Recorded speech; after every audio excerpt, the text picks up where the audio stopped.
মিনিটের মধ্যে মাটন বা খাসির মাংস রান্না করতে চান? ভিডিওটি স্কিপ না করে পুরোটা দেখুন। এইভাবে রান্না করলে সময় এবং গ্যাস দুটোই কিন্তু আপনার বাঁচবে। এমনিতে খাসি মাংস রান্নার সময় বেশ একটু সময়ের দরকার, যার কারণে গ্যাসটা কিন্তু বেশি পড়ে। চলুন তাহলে আজকের রান্নাটি শুরু করি। এখানে 500 গ্রাম খাসির মাংস আছে। চর্বিটা আমি আলাদা করে পরিষ্কার করে ধুয়ে এর মধ্যে কোনো রকম জল ছাড়াই একটু লবণ এবং হলুদ দিয়ে একটা সিটি মেরে নেব।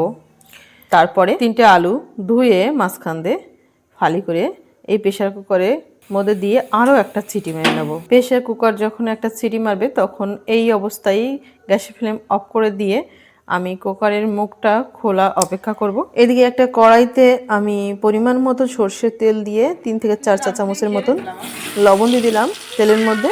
তারপরে আলুগুলো আলাদা করে আগে ভেজে তুলে নেব। এবার ওই বেঁচে থাকা তেলের মধ্যেই আমি গোটা গরম মশলায় একটা শুকনো লঙ্কা, একটা তেজপাতা এবং কটা জিরে ফোড়নে দিয়ে দিলাম। তারপরে পেঁয়াজ কুচিগুলো দিয়ে দিলাম, নেড়ে চেড়ে আদা রসুন কাঁচা লঙ্কার পেস্টটাও দিয়ে দিলাম, কেটে রাখা টমেটো কুচিটাও দিয়ে দিলাম। নেড়ে চেড়ে আমি এখানে কটা শুকনো মশলা উপকরণ দিচ্ছি, লঙ্কা গুঁড়ো, হলুদ, লবণ, জিরে গুঁড়ো আর তারপরে টক দই দিয়ে আমি ভালোভাবে কষিয়ে নেব। তারপরে ভেজে রাখা আলুটাও দিয়ে দিচ্ছি। ঢাকনা দিয়ে একটুখানি ঢেকে দিয়েছিলাম 1 মিনিটের জন্য, যাতে মশলাটা খুব সুন্দরভাবে কষানো হয়ে যায়। হালকা আছে 1 থেকে 1.5 মিনিটের মতো কষিয়ে নিয়ে তারপরে আমি এই যে গরম জল এখানে কিন্তু ব্যবহার করলাম 1.5 গ্লাসের মতন। আপনার যেরকম ঝোলটা পছন্দ করেন, আমি একটু কম ঝোলই মানে মাখো মাখো রান্না করব, জানি ঝোলটা বেশি পরিমাণে দিলাম না। আর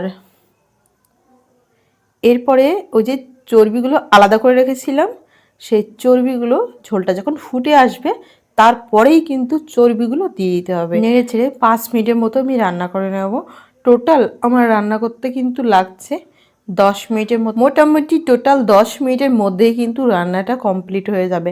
এখন এমনিতে গ্যাসের দাম চড়া, আর এমনিতে কিন্তু আমাদের দৈনন্দিন কাজের ক্ষেত্রে সময়ের খুব অভাব পড়ে। তো কম সময়ে এইরকমভাবে বাড়িতে রান্না করবেন, খুব তাড়াতাড়ি কিন্তু রান্নাটা হয়ে যাবে। এটা কিন্তু সব থেকে কম সময় এবং কম গ্যাসে কিন্তু রান্নার একটা কৌশল। এভাবে রান্না করলে আপনার ঘন্টার পর ঘন্টা সময় বাজেয়াপ্ত হবে না। লবণটা চেক করে সামান্য একটু গরম মশলা দিয়ে গ্যাসের ফ্লেম অফ করে দিয়ে মাংসটা কিন্তু পরিবেশন করার জন্য নামিয়ে নিতে হবে। রান্নাটা দেখেই কিন্তু অনেকটা আন্দাজ করা যাচ্ছে যে রান্নাটা কিন্তু কতটা টেস্টি হবে। আমার এই রান্নাটি আসলেই আপনার কাছে কেমন লেগেছে কমেন্টে অবশ্যই জানাবেন। কোথা থেকে দেখছেন আমার এই ভিডিও সেটাও কিন্তু জানাতে ভুলবেন না, তাহলে আমি বুঝতে পারবো আমার ভিডিও কত দূর যায়। এই রকম আরও নিত্য নতুন রেসিপি ভিডিও দেখার জন্য মালা রান্নাবান্নাকে সাবস্ক্রাইব করতে ভুলবেন না।